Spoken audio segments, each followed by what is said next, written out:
श्री कृष्ण, जय श्री कृष्ण। नारम ज्ञानम ददाति इति नारदः, जो ज्ञान देता है उसे नारद कहते हैं। या नारम अज्ञानम व्यतिखंडयति इति नारदः, जो अज्ञान का खंडन करे, जो अज्ञान का खंडन करे उसको नारद कहते हैं। नारदः, जिसकी बात कभी रद्द नहीं होती है उसे नारद कहते हैं। जिसके गले में नारद की कंठी बांध दी, नारद जी से कान में गुरु मंत्र दे दिया, उसे वैकुंठ मिलता है।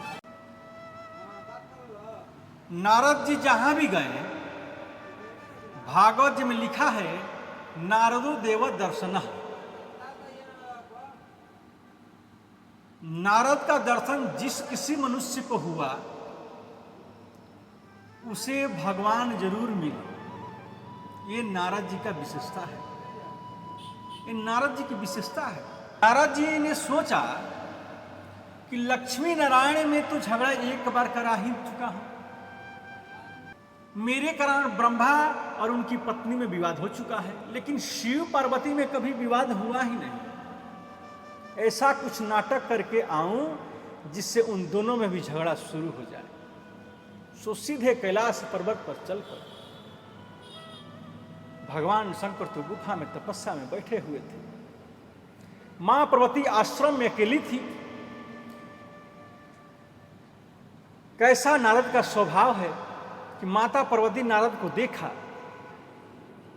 खड़ी हो गई, आओ नारद पधारो महाराज। बड़ी कृपा की, माता पार्वती ने आसन दिया, उनके सामने सुंदर पात्र और लड्डू रख दिए, जल खाई। विराजिए नारद जी, आपको बहुत दिन से देखा नहीं है, आजकल कहीं कहीं आना जाना बंद कर दिया है क्या? नारद जी बोले, माता संसार में कभी किसी के घर में नहीं जाता, एकदम आना जाना बंद कर रखा।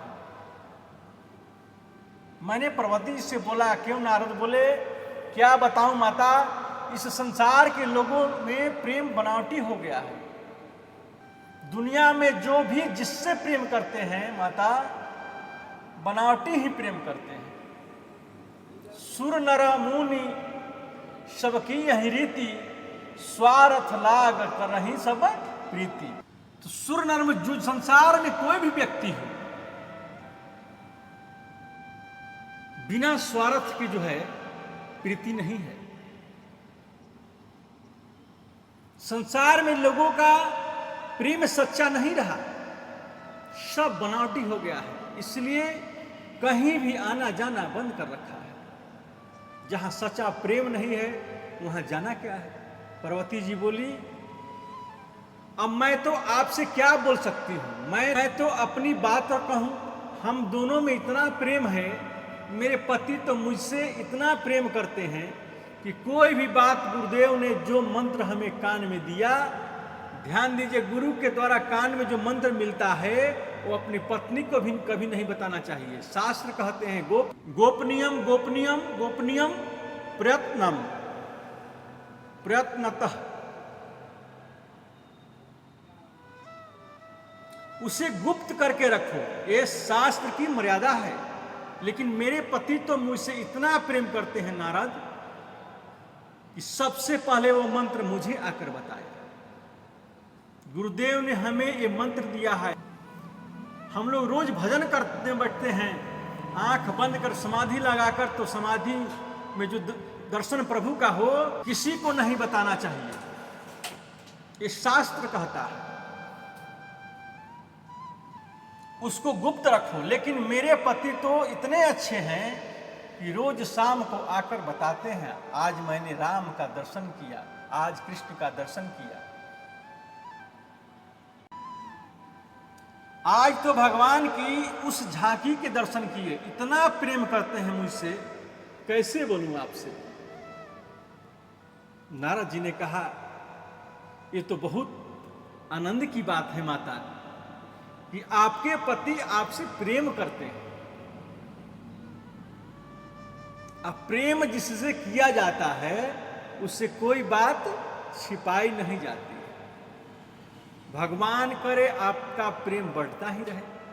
तब तो आपके पति ने आपको ये बात भी जरूर बताई ही होगी कि वे गले में जो मुंडमाला पहनते हैं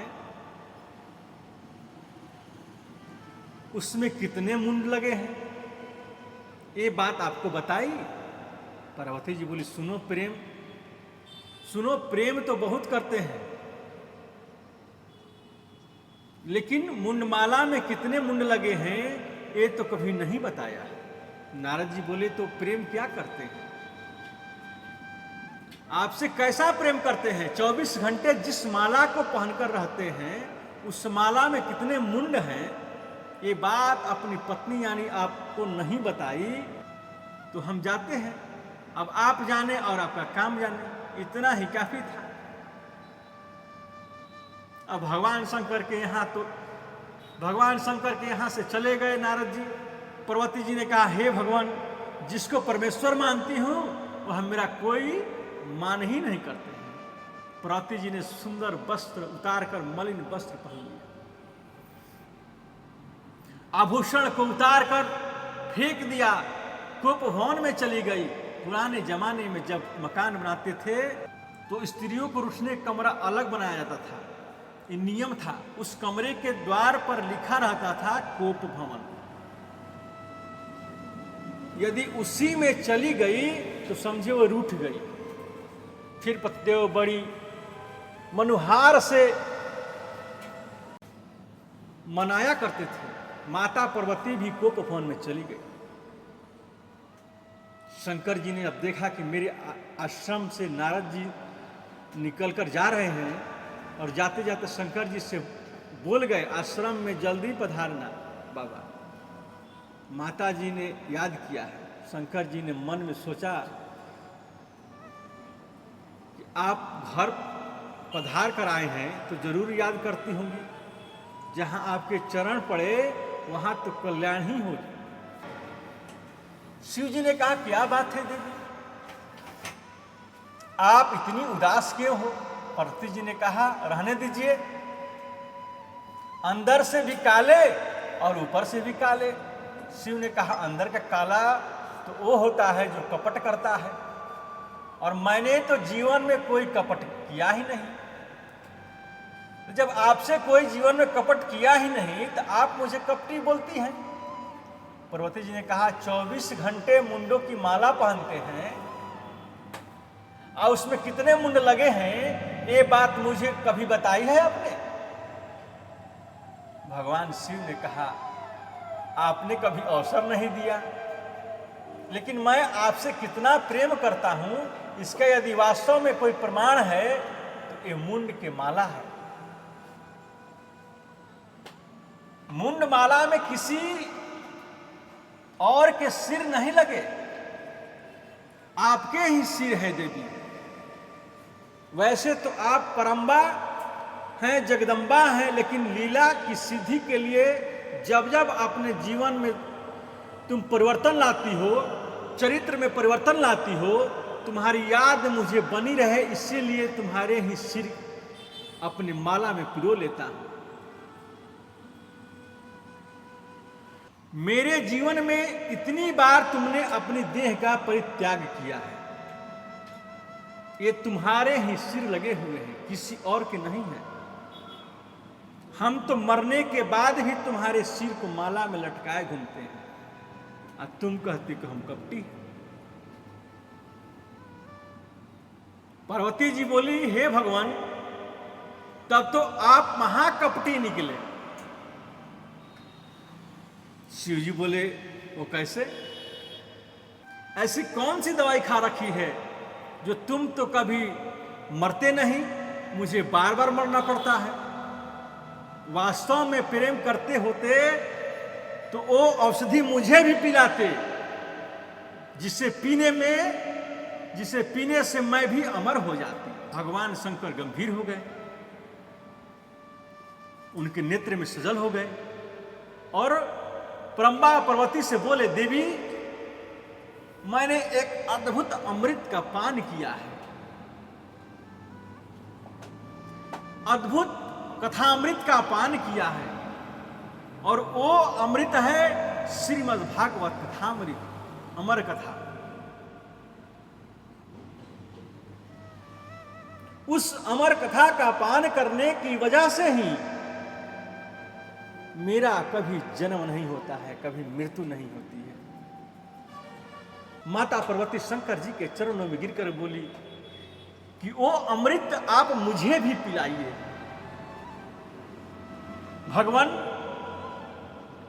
भगवान शिव ने कहा, भागवत की कथा सुनने के लिए 3 विधान है।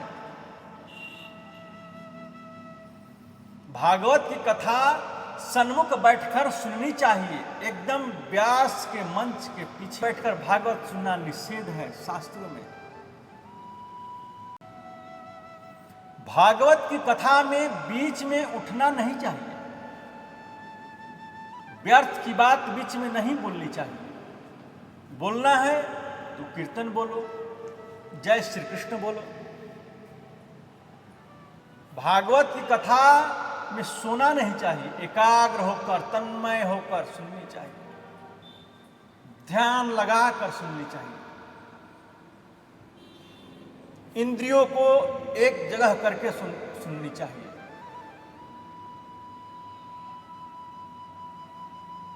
देवी, मैं तो जब कथा सुनाता हूं नेत्र बंद करके सुनाता हूं।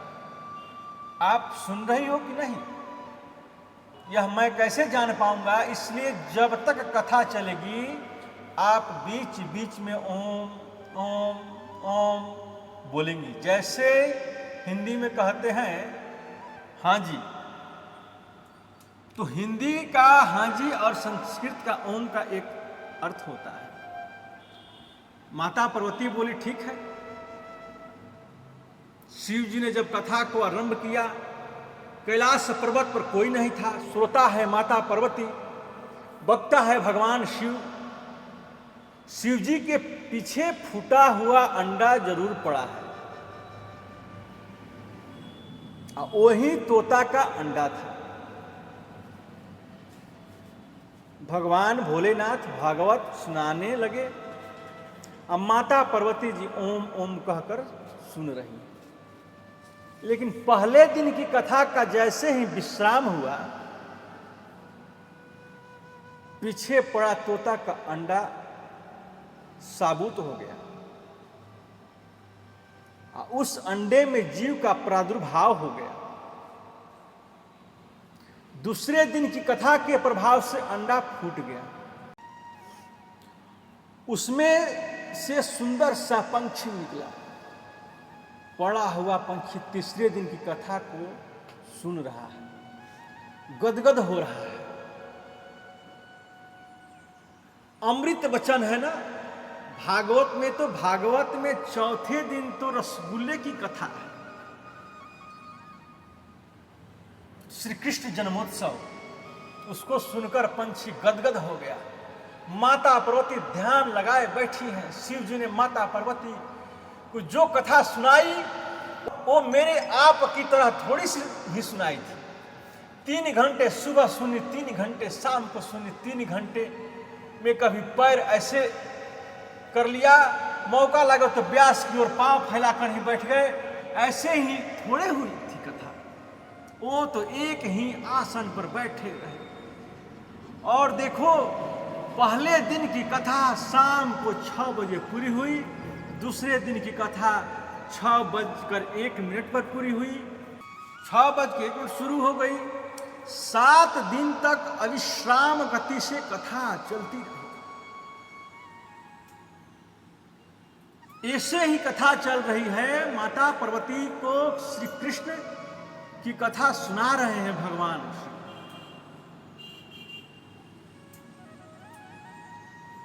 पक्षी बड़े प्रेम से सुन रहा है, गदगद हो रहा है। भगवान शंकर ने कहा, देवी पार्वती, जब श्री उद्धव जी को पता चला कि प्रभु श्री कृष्ण अपनी लीला को समाप्त कर जाना चाहते हैं,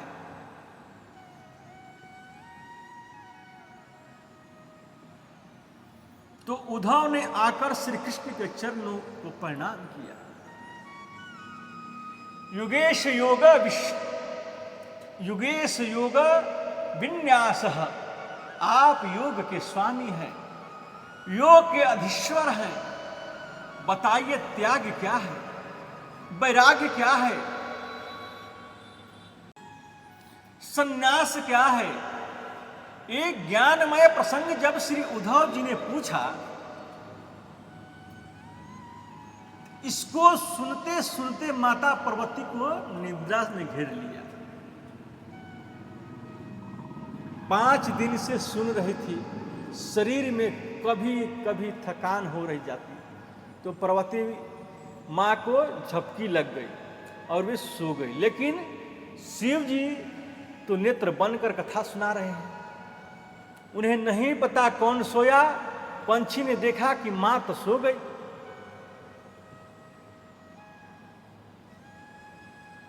हाँ जी बंद हो गई।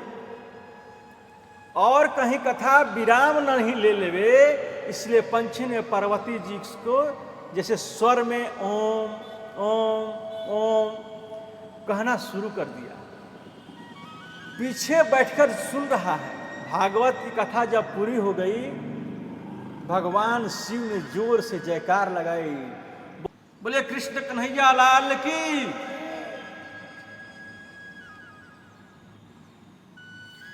जैसे ही जोर से जयकारा लगाया, पार्वती जी का नींद टूट गई। हाँ भगवान, फिर श्री कृष्ण ने उद्धव जी से क्या कहा? अब शंकर जी ने कहा, क्या कहा? ये कथा तो पूरी हो गई। माता पार्वती बोली, मैं तो सो गई थी, तो पूरी कैसे हो गई? पर ओम ओम कौन बोलता था? देखा तो पंछी बोल रहा है। शिव जी ने कहा, इसने कथा सुनी, इसमें मुझे कोई आपत्ति नहीं, परंतु कथा बिना विधि के सुनी, इसमें आपत्ति है। सामने बैठकर सुनता, पीछे से सुनी, मानो उसने ब्रह्म विद्या की चोरी की। और शंकर भगवान ने त्रिशूल लेकर भोलेनाथ मारने के लिए दौड़। अब कैलाश पर्वत से उड़ता उड़ता पंछी दौड़, पर्वत से उड़ता उड़ता पंछी दौड़ लगाता है। कैलाश से नीचे आप उतर कर आएंगे तो नीचे पड़ता है बद्रीनाथ धाम। अब बद्रीनाथ धाम में भगवान वेद व्यास वास करते हैं। उनकी कुटिया का नाम है शम्यप्रास। उनकी पत्नी श्रीमती बिटका देवी बैठी थी। अपने पति से बोली, बुढ़ापा तो आ गया, बेटा तो हुआ नहीं।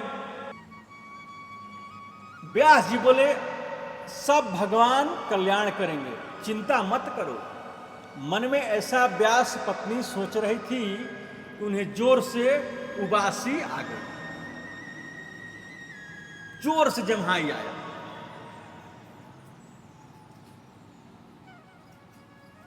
उड़ता हुआ पंछी, उड़ता हुआ वो नन्हा सा सुख उनके मुंह में होकर गर्भ में चला गया। बोलो कृष्ण कन्हैया लाल की। बोलिए श्री सुखदेव जी महाराज की। तो श्री शंकर जी देखकर चले गए। वहीं आचार्य सुखदेव 12 वर्षों तक मातृगर्भ में रहे। गर्भ को ही जिन्होंने मंदिर बना दिया, मैं आपको बहुत स्पष्ट रूप से कह दूं कि आपने मन पर काबू पाया है तो आप कलकत्ता में रहकर, अपने फ्लैट में रहकर मुक्ति पा सकते हैं। और मन में यदि काबू नहीं पाया तो आप कहीं भी रहिए, आपकी मुक्ति नहीं होगी। कहने का भाव है क्या है कि मन जिसका एकाग्र है वो अपने कलकत्ता के फ्लैट में ही बैठकर मुक्ति पा सकता है, और मन जिसका चंचल है वो वृंदावन, काशी, हरिद्वार, स्वर्गाश्रम ऋषिकेश जाकर भी वो मुख सुख प्राप्त नहीं कर सकता है। सुखदेव स्वामी जी इस कथा से शिक्षा मिलती है कि दुनिया जिस गर्भ की बुराई करती है, शास्त्र कहते हैं कि गर्भ में जितनी तकलीफ मिलती है उतनी न कभी मिली न कभी मिलेगी। उस गर्भ को आदरणीय सुखदेव ने मंदिर बना दिया। 12 वर्षों तक मां के गर्भ में वास किया। लेकिन व्यास पत्नी ने कहा कि अजी सुनते हो,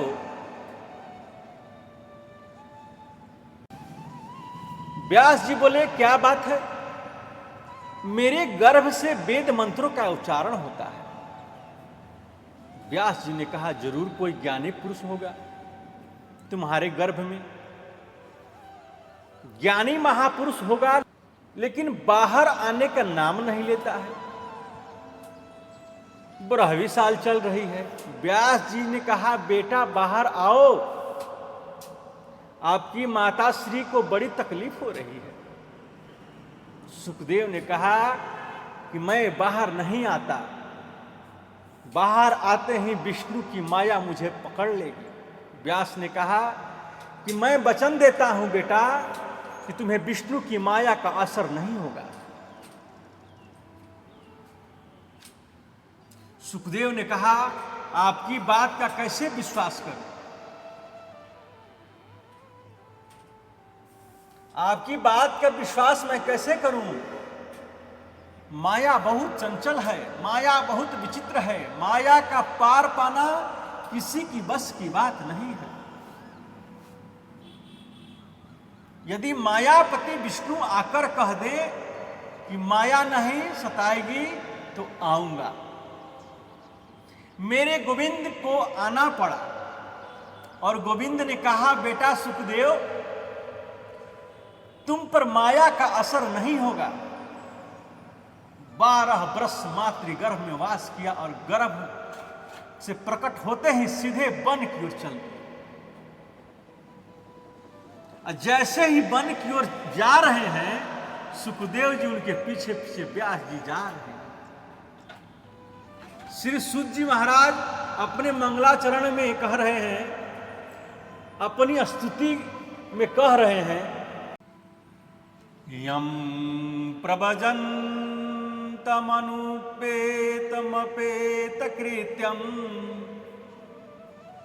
द्वैपायनो विरह कातर आजुहाव पुत्रेति तन्मयतया तरवोभिनेन्दुस्तं सर्वं भूतं हृदयं मुनिमानतोस्मि। जन्म लेते ही वो सन्यास ले लिया। सोचिए 12 वर्ष के छोटा सा बालक 12 वर्ष से कितना होता है? 4 अंगुल की कौपिन भी जिसके शरीर में नहीं है।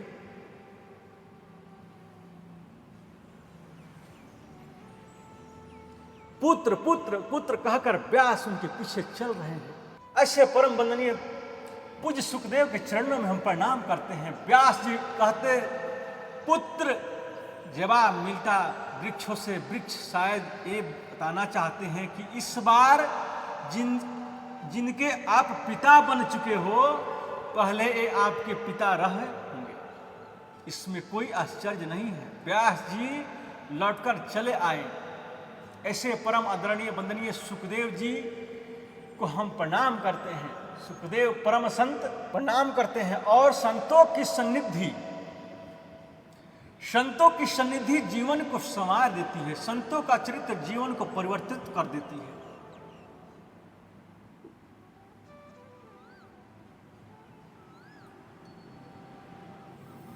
आइए थोड़ा सा भजन करते हैं। जय राधा रमण हरि बोल, जय राधा रमण हरि बोल।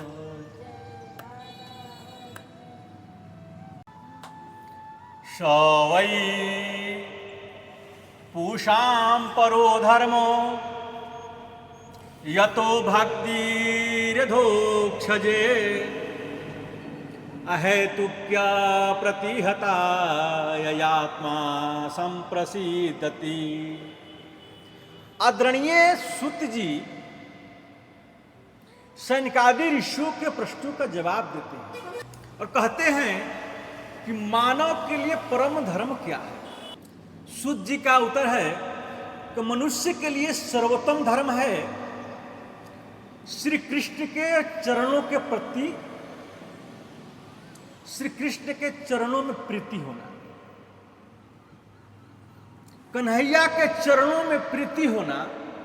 लेकिन कन्हैया के चरणों में जो प्रेम हो वो निष्काम होना चाहिए, उसमें कोई कामना नहीं होना चाहिए। निष्काम प्रेम ही सर्वोत्तम धर्म है। आप बहुत गौर से सुने, बहुत सुंदर बात है। वास्तव में निष्काम धर्म से ऊंचा कोई धर्म नहीं है। मंदिर हम इसलिए नहीं जाएं कि बदले में कुछ चाहिए।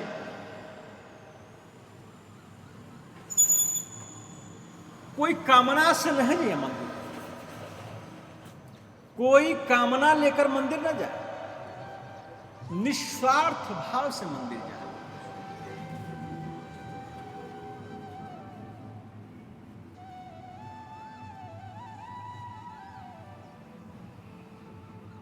बल्कि इसलिए जाएं कि मंदिर जाना हमारा धर्म है। मंदिर हम इसलिए जाएं कि मंदिर में जाना हमारा परम धर्म है।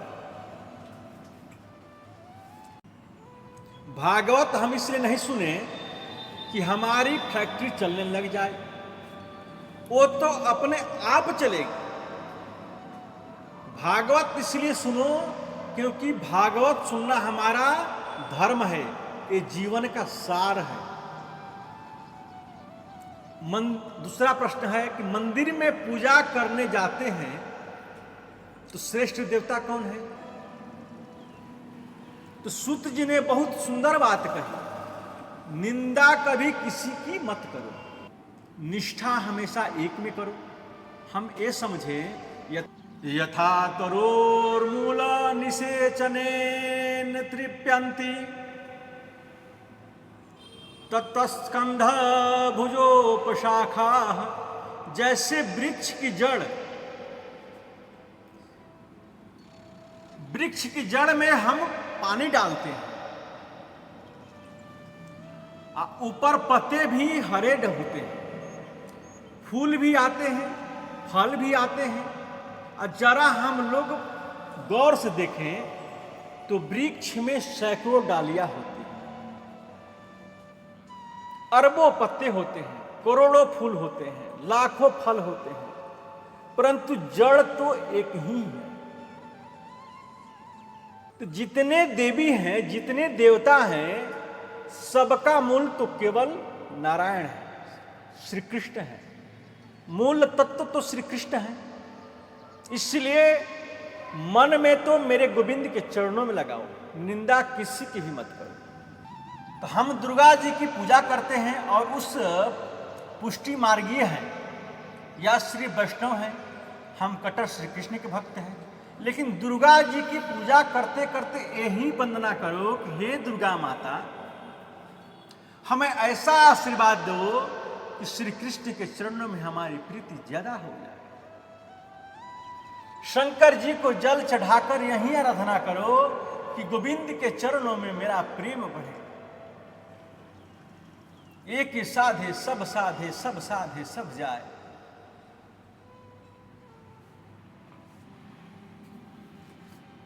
सब मत साधो, एक ही साधो। अनन्यास चिंतयन्तो माम ये जनाः पर्युपासते तेषां नित्याभियुक्तानां योगक्षेमं वहाम्यहम्। अनन्यता श्री गोविंद का चिंतन करो, जिसकी दृष्टि में एक के अलावा कोई ना हो। ऐसी महान बन जाए जो आपके सामने आए, आप में आपको गोविंद ही दिखाई दे। आपके सामने आए तो उसमें आपको सिर्फ गोविंद ही दिखाई दे। भागवत में वर्णन आता है कि माता कात्यायनी का पूजन करने के लिए परम्बा श्री रुक्मिणी जी गई, तो रुक्मिणी जी की आंखों के सामने मूर्ति थी कात्यायनी की, लेकिन कात्यायनी मूर्ति में उन्हें दर्शन हो रहा था श्री द्वारिकानाथ जी का। इसलिए निष्ठा प्रेम एक में करो, बंधन सबका करो। भगवान का नाम अजन्मा है, तो प्रभु ने जन्म कैसे लिया? 6 प्रश्न में तीसरा प्रश्न है कि भगवान का नाम तो अजन्मा है, उस जन्म तो लेते नहीं हैं, वो तो प्रकट होते हैं, तो प्रभु ने जन्म कैसे लिया? सूत जी कहते हैं कि प्रभु का जन्म नहीं होता है, प्रभु का तो अवतार होता है। परमात्मा तो भिन्न भिन्न का अवतार होते हैं। जब जब होई धर्म की हानि, अबाढ़ ही असुर महाअभिमानी, तब तब धरी प्रभु विविध शरीरा, हरहि कृपा निधि सज्जन पीरा। शास्त्र के परिक्षेप में देखो तो भगवान के 24 अवतार हैं। उन 24 अवतारों का जिस चिंतन स्मरण कर ले, भगवान के 24 अवतारों में सबसे पहला अवतार है सनक सनंदन सनातन असनत कुमार, ये पहला अवतार है। दूसरा अवतार का है तो बराह अवतार है। तीसरा अवतार संत नारद, चौथा नर नारायण, पांचवा है भगवान श्री कपिल देव जी, छठा है दत्तात्रेय जी, सातवां है यज्ञ भगवान, आठवां है ऋषभ देव जी, नौवां है पृथु जी, 10वां है मत्स्य अवतार, 11वां है कच्छप अवतार, 12वां है धन्वंतरी अवतार, 13वां है मोहिनी अवतार, 14वां है नरसिंह अवतार, 15वां है वामन भगवान, 16वां परशुरामा अवतार, 17वां महर्षि वेद व्यास जी, 18वां आदरणीय प्रभु श्री राम जी, 19वां श्री बलराम जी शेषावतार, अब 20वां मेरे कन्हैया का अवतार, 21वां हरि अवतार, 22वां हंस अवतार, 23वां बुधा अवतार, 24वां कल्कि अवतार, 24वां अवतार, 24 अवतार। तो भगवान के जितने अवतार हैं उनमें प्रत्यक्ष परिपूर्णतम अवतार तो श्री कृष्ण अवतार है, श्री रामा अवतार है। राम और कृष्ण के अवतारों में अंतर क्या है? तो राम और कृष्ण दोनों एक ही तत्व है। राम कृष्ण दो एक है, अंतर नहीं निमेष। इनके नयन गंभीर है, उनके चपल विशेष। राम के नयनों में गंभीरता है और श्री कृष्ण के नयनों में चपलता है। राम कृष्ण दोनों एक ही तत्व है, अंतर नहीं है। राम मर्यादा पुरुषोत्तम है, मेरा गोविंद लीला पुरुषोत्तम है। राम ने जीवन में जो अनुभव किया, कृष्ण ने उसी को जीवन में गाया। तो भागवत लिखने का महर्षि वेदव्यास का मूल प्रयोजन है किसी भी उपाय से मन गोविंद के चरणों में लग जाए। इसीलिए महर्षि वेदव्यास ने भागवत ग्रंथ लिखा था। ऋषियों ने प्रश्न किया, क्यों जी ये व्यास जी कौन है, उन्होंने क्यों भागवत लिखा? हमने तो सुना है कि उनके पुत्र के बारे में, सुखदेव जी महाराज जब वन में जा रहे थे तो सरोवर में कुछ स्त्रियां निर्वस्त्र स्नान कर रहे थे, लेकिन सुखदेव को लेकर उस स्त्रियों के मन में जरा भी संकोच नहीं हुआ। सुखदेव जी तो नंगे ही जा रहे थे, 16-12 वर्ष की उम्र में। सुखदेव जी को देखकर स्त्रियों के मन में संकोच नहीं हुआ। नंग स्नान करती हुई तुरंत वहां से जब व्यास जी जाने लगे तो व्यास जी को देखते ही स्त्रियां तुरंत बाहर निकली और वस्त्र पहनकर बोली, बाबा क्षमा करें, बाबा क्षमा करें, हम आपको देख नहीं सके। व्यास जी ने कहा, बेटी मेरा नौजुवान बेटा तुम्हारी आंखों के सामने चला गया, तुम्हें लज्जा संकोच नहीं लगी? मैं तो तुम्हारे परबाबा के समान हूं, मुझे देखकर तुम इतना संकोच क्यों? स्त्रिया ने जवाब दिया कि बाबा आपके पुत्र सुखदेव जी का जीवन तो इतना महान है, इतना विचित्र है, उनका चरित्र की उनके सामने 1000 वस्त्र पहन ले तो भी निर्वस्त्र है। वो जानते ही नहीं कि स्त्री पुरुष के भेद को, स्त्री पुरुष के अंतर को। ऐसे परमहंस हैं। आप तो संसार में रहते हो बाबा, आपको देखकर तो लज्जा होती है। व्यास जी ने सोचा कि ऐसा चरित्र है मेरा पुत्र का, मैं उसे लौटाकर नहीं ला सकता। ऐसा वितराग जिसका पुत्र हुआ, उस सुखदेव जी ने लौटकर व्यास से भगवान कैसे पढ़े? उस सुखदेव जी ने लौटकर व्यास से भागवत कैसे पढ़ी? व्यास ने तो भागवत को क्यों लिखा? किसके पुत्र हैं? सूत जी ने कहा, बहुत सुंदर प्रश्न है कि ब्रह्मा के पुत्र हैं, वशिष्ठ के पुत्र हुए शक्ति, शक्ति के पुत्र हैं पराशर, और पराशर के पुत्र हैं महर्षि वेदव्यास।